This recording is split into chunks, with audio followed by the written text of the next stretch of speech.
Why the hell did they invite me just to make me look like a fool in front of everyone?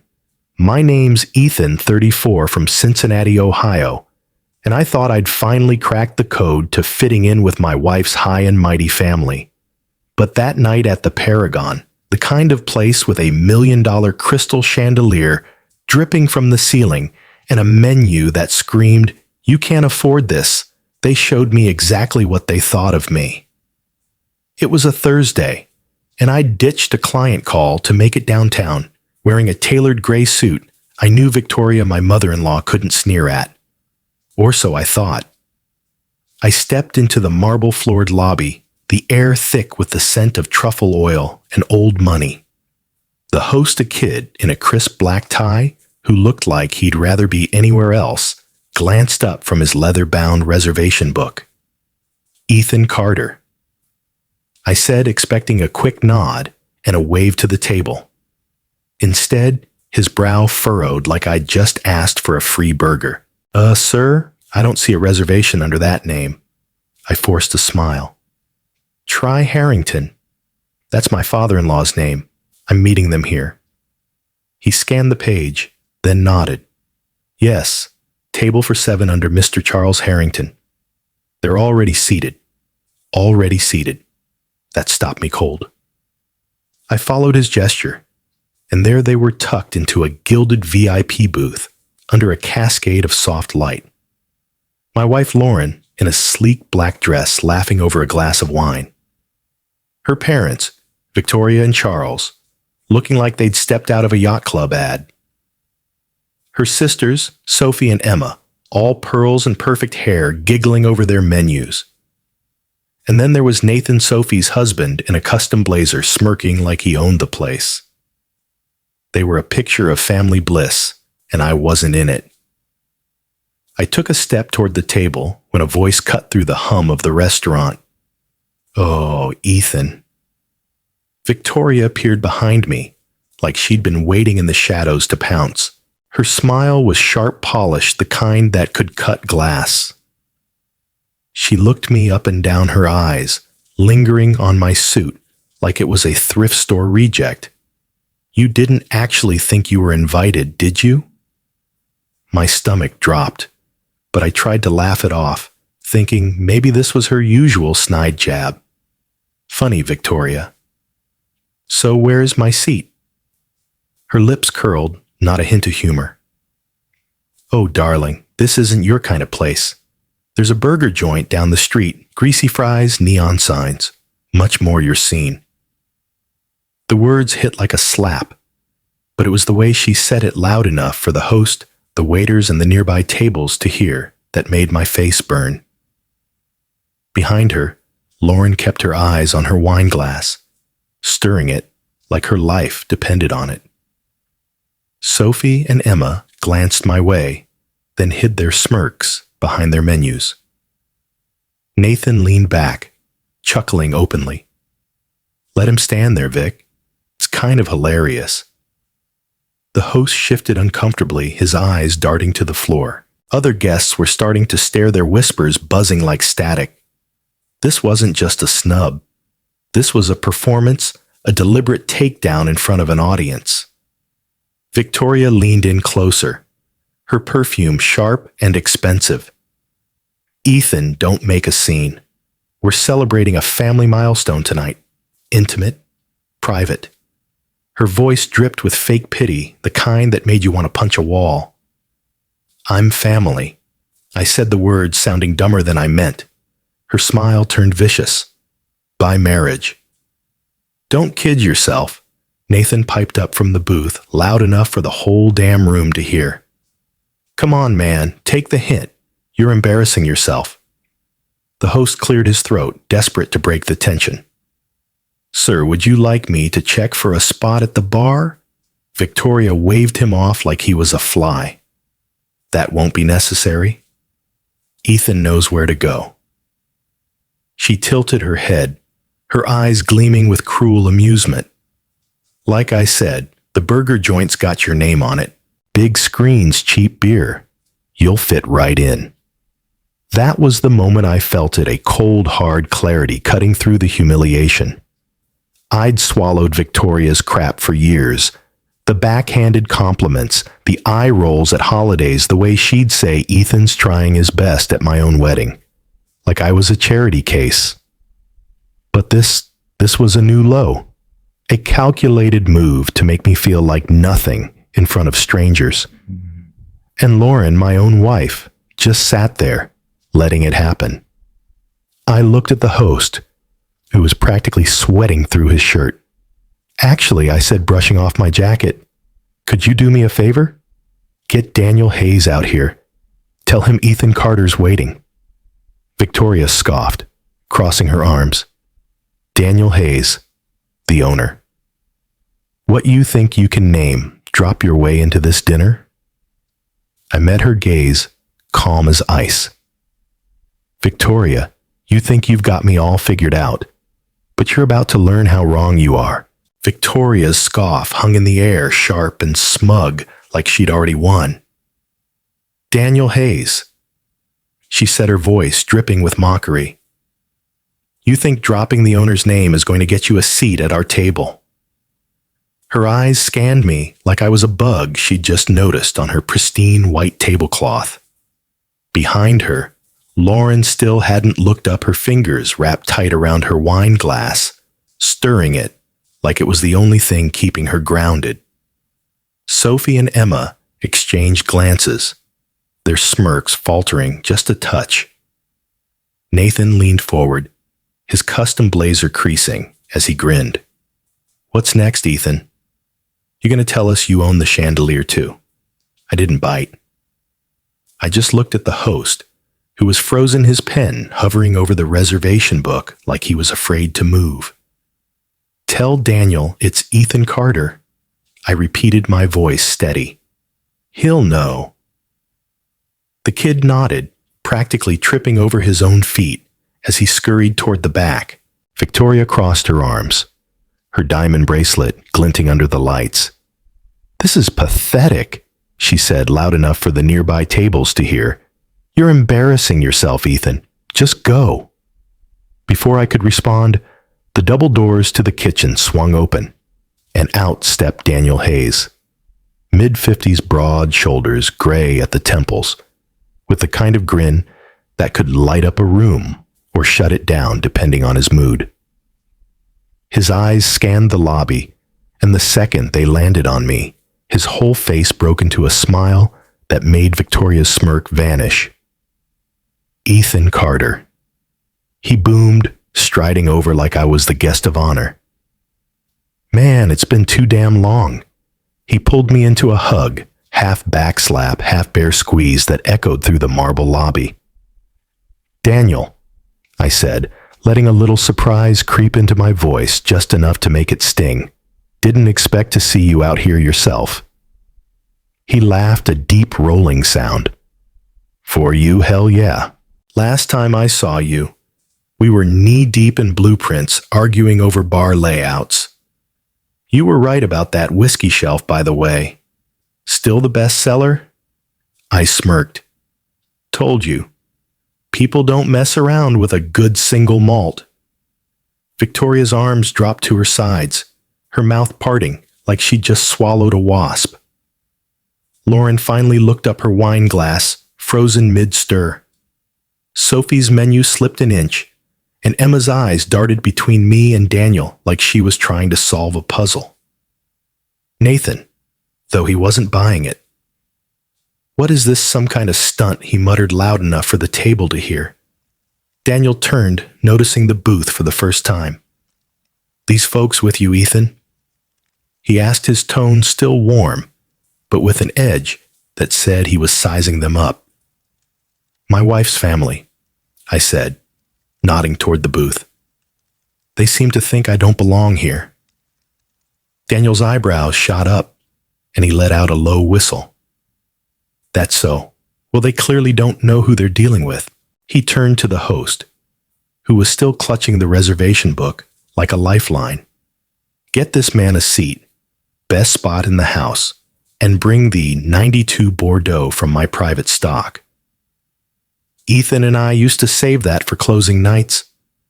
Victoria's face twitched, her perfect smile cracking like cheap glass. "Wait a minute," she said, her voice tighter now. "There's been a misunderstanding. We booked this table for a family dinner." Daniel tilted his head, his grin never fading. "And Ethan's family isn't." He looked, "Lady, I don't know what's going on here, but Ethan Carter helped me build the Paragon from a dirt lot in a dream. He's not standing out here like some nobody, not in my house." The air in the room shifted.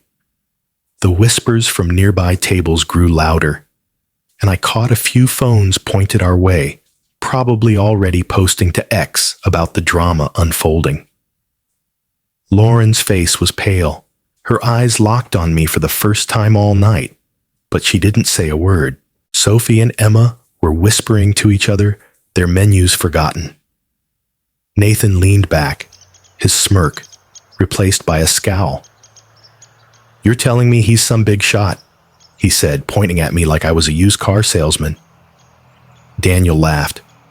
"Big shot, kid. Ethan was pouring drinks and signing contracts before you were out of business school. He trained half the staff in this room." He clapped me on the shoulder. "Come on, let's get you settled. I want you to meet the new sommelier. You'll like her. She's got your taste for the obscure stuff."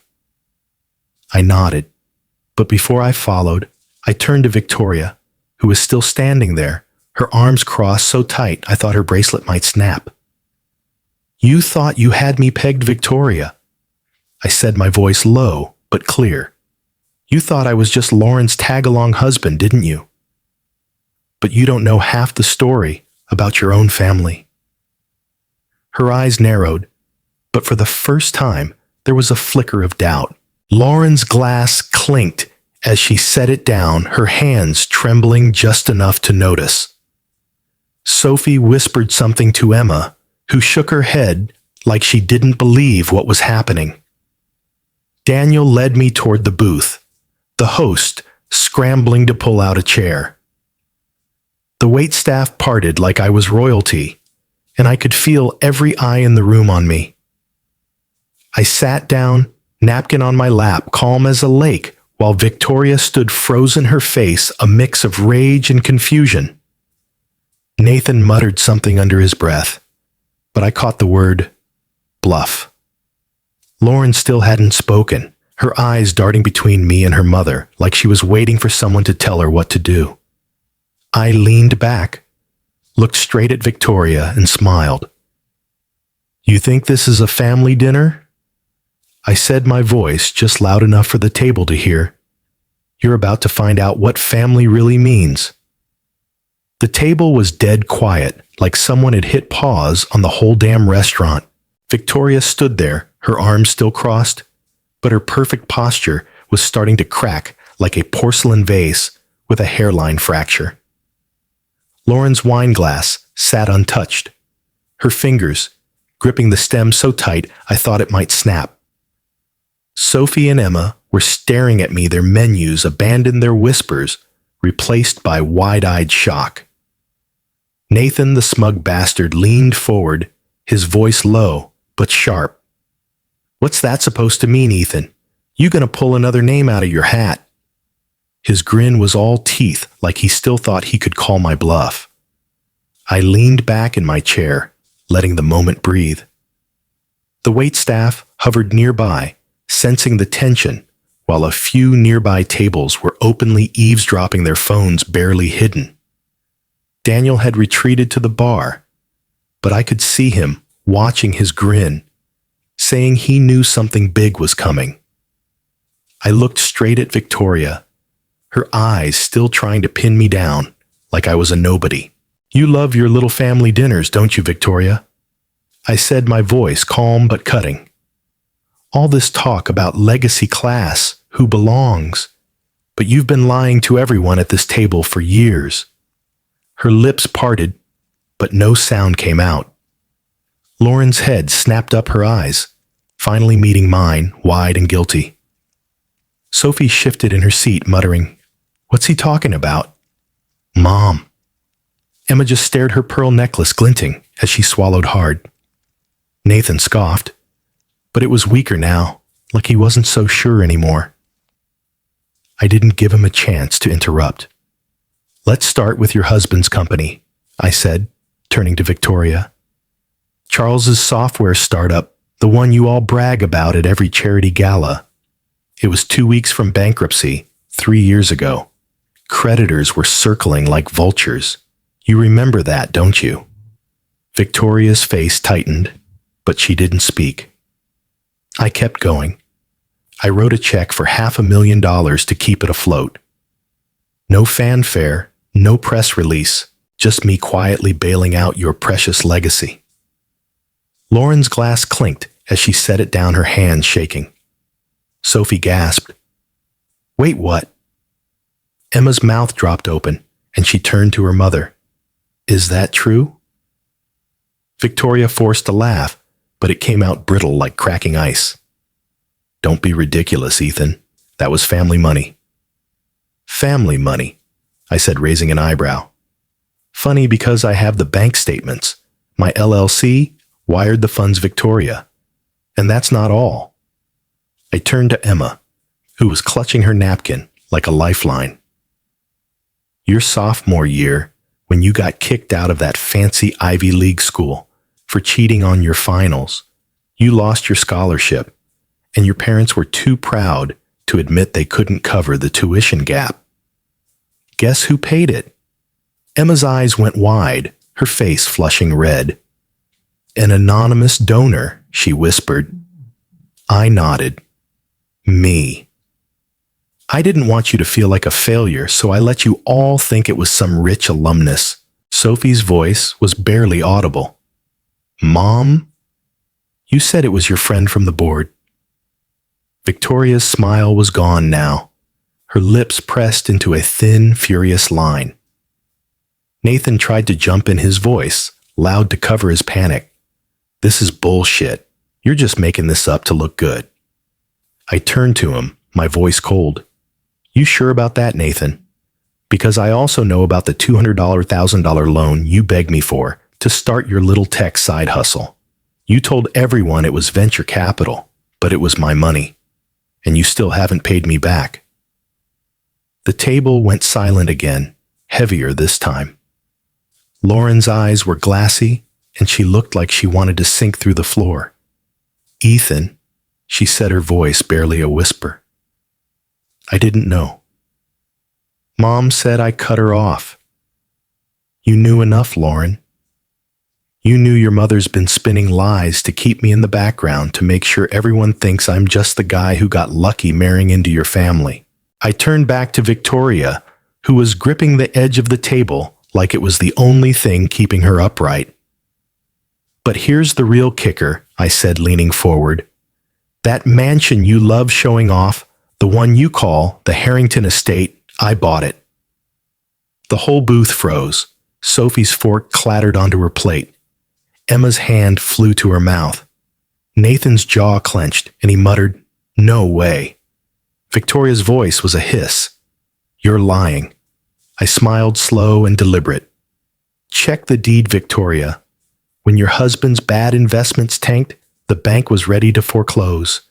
I stepped in, paid it off, and put it under my LLC to protect your precious image. You've been living in my house for 2 years, and you didn't even know it. Lauren's face was ashen now, her voice trembling. Mom, you told me it was Dad's trust fund. Victoria snapped. Don't listen to him, Lauren. He's twisting everything. But her voice was shaking, and the doubt in her daughter's eyes was growing. I leaned back, letting the weight of it sink in. You've spent years telling everyone I'm nothing, I said, locking eyes with Victoria. But I've been the one holding this family together. And you know what's worse. You didn't just hide it. You made sure they believed I was a nobody, all while cashing my checks. The restaurant was buzzing now, the other guests not even pretending to mind their own business. A waiter hovered nearby, unsure whether to approach. Daniel was still at the bar, watching with a grin that said he was enjoying every second of this. Nathan tried one last shot. So what, you're some secret millionaire now? Give me a break. I tilted my head, my voice low and dangerous. You think that's the only secret I've got, Nathan? You think I don't know what else your family's been hiding? Victoria's eyes widened just for a split second, and I knew I'd hit a nerve. Lauren's head snapped toward her mother, her voice sharp. What's he talking about, Mom? I stood up, napkin still folded neatly on my lap. You thought tonight was about humiliating me, I said, my voice carrying just enough for the booth to hear. But you're about to find out what happens when you push the wrong guy too far. The silence at the table was suffocating, like the air itself was holding its breath. Victoria's face was a mask of barely contained fury, her knuckles white around the edge of the booth. Lauren's eyes were locked on her mother, wide and searching, like she was seeing her for the first time. Sophie and Emma sat frozen, their earlier smirks long gone, replaced by a mix of confusion and dread. Nathan the loudmouth was slouched back, his bravado crumbling under the weight of my last words. The restaurant's hum had turned into a low buzz, with every nearby table leaning in phones angled to catch the drama. Daniel Hayes stood at the bar. His arms crossed, his grin sharp enough to cut through the tension. I stood there, letting the moment stretch, my voice low but steady. You thought you could write me out of your story, Victoria, I said, looking straight into her eyes. You thought you could parade me around like some nobody, humiliate me in front of your fancy friends, and I'd just take it. But you made one big mistake. I paused, letting the words sink in. You didn't know what I've been holding on to. Victoria's lips twitched, her voice a venomous hiss. You're bluffing, Ethan. You've got nothing. But her eyes betrayed her, a flicker of fear, like she knew something was coming. Lauren's voice cracked as she spoke, barely audible. Mom, what's he talking about? Sophie leaned forward, her voice sharper. Yeah, Mom. What's going on? Emma just stared, her hands twisting her napkin into knots. Nathan tried to laugh, but it came out weak like a deflating balloon. This guy's full of it. He's just trying to save face. I smiled, slow and deliberate, the kind of smile that makes people nervous. Save face. Oh, Victoria. I'm not the one who needs to worry about that. I pulled my phone from my pocket, opened a file, and held it up just enough for them to see the screen. A screenshot of an email, the subject line, glaring Harrington Foundation fund transfer. Confidential. Victoria's face went white, like someone had drained the blood from her. What is that? She snapped, but her voice was shaking now, all her polished confidence unraveling. This, I said, keeping my voice calm, is proof that your precious Harrington Foundation, the one you flaunt at every charity gala, the one that got you that shiny Philanthropist of the Year award, has been a lie. I turned the phone toward Lauren, who looked like she might be sick. For the last 2 years, your mother's been siphoning money from the foundation. Hundreds of thousands meant for local shelters, kids' programs, cancer research gone, funneled into offshore accounts to cover her bad investments and keep up this perfect little facade. The booth erupted in gasps. Sophie's hand flew to her mouth. No way, that's not true. Emma's voice was a whisper. Mom, tell him he's lying. Lauren's eyes were brimming with tears, but she didn't look away from me this time. Nathan slammed his fist on the table, his face red. You're making this up. You can't prove that I didn't flinch. Oh, I can. I've got emails, bank records, even a recording of Victoria bragging to her accountant about how she reallocated the funds to protect the family legacy. Want me to play it? I tapped my phone, and a muffled voice, Victoria's, came through clear enough to make her flinch. Nobody looks at the books, David. We'll be fine. The restaurant was a circus now. Waiters froze. Mid-step, guests were openly filming, and a woman at the next table whispered, "Did he just say embezzlement?" Victoria's voice rose, shrill and desperate. "This is slander. You're a liar." Ethan.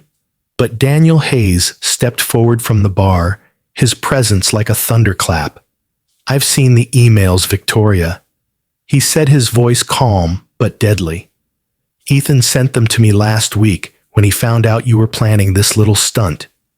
You should have known better than to mess with him." Lauren's voice broke through raw and trembling. "Mom, you told me the foundation was struggling because of donors. You made me help with those fundraisers." Victoria spun toward her, her face a mix of panic and rage. "Lauren, don't you dare believe him. He's trying to tear us apart." But Lauren wasn't looking at her anymore. She was looking at me, her eyes full of something I hadn't seen in years, regret. "You knew," she said, her voice barely above a whisper. "You knew she was doing this, and you didn't tell me." "I tried." I said, my voice softer now, but not weak. "I told you. Last year something wasn't right with the books. You said I was overreacting, that your mother had it under control." I turned to Victoria, who was shaking her head like she could will this away. "You manipulated your own daughter, Victoria. You used her to sell your lies at those galas, to smile for the cameras, while you stole from people who needed that money." The words landed like a gut punch, and for the first time, Victoria had no comeback. Her mouth opened, then closed her eyes, darting around the room like a trapped animal. Sophie's voice cut through sharp and accusing. "Mom, is this true? Did you really take that money?" Emma was crying now. Her voice choked. "You said it was for the kids' hospital wing. You made us volunteer." Nathan the coward was already halfway out of the booth, his face pale as he mumbled, "I need some air."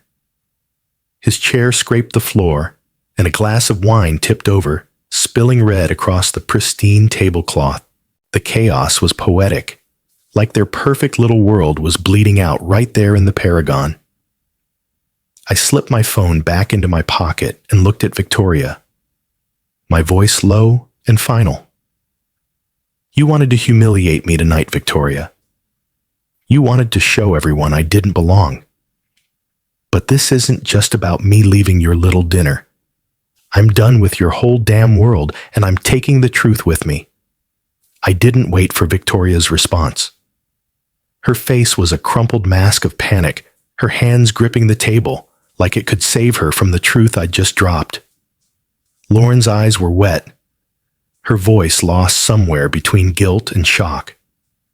Sophie and Emma sat frozen, their perfect family facade shattered like the wine glass Nathan had knocked over in his pathetic escape.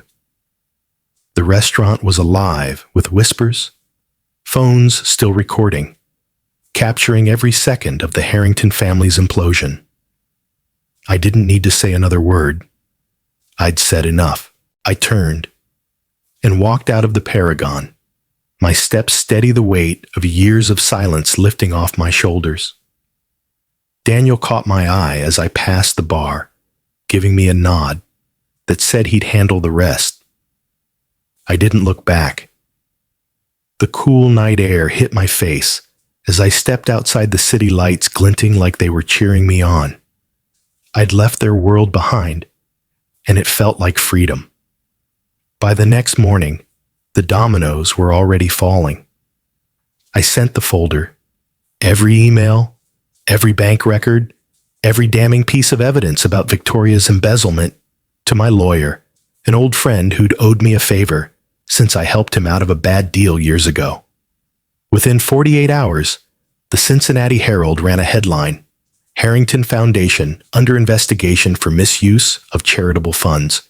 The article was brutal, naming Victoria as the key figure in a scheme that betrayed the trust of Cincinnati's most vulnerable. Social media exploded with X posts, calling her everything from a modern-day Scrooge to worse. The gala photos, the awards, the carefully curated image of the Harringtons as the city's golden family. It all crumbled overnight. Lauren's boutique, the one I'd bankrolled, was next. I owned 70% of it, a detail she'd never bothered to question because she trusted me to stay quiet. I didn't sabotage her. I didn't have to. I just pulled my funding, and without my contracts, her suppliers bailed, her payroll stalled, and her loyal staff started jumping ship. She sent me texts, one after another, each more desperate than the last. "Ethan, we need to talk. Please don't do this." I didn't know Mom was that bad. I didn't reply. She'd made her choice when she sat there stirring her wine while her family laughed in my face. Nathan's tech startup tanked a week later. Turns out, when your mother-in-law's scandal is front-page news, investors get skittish.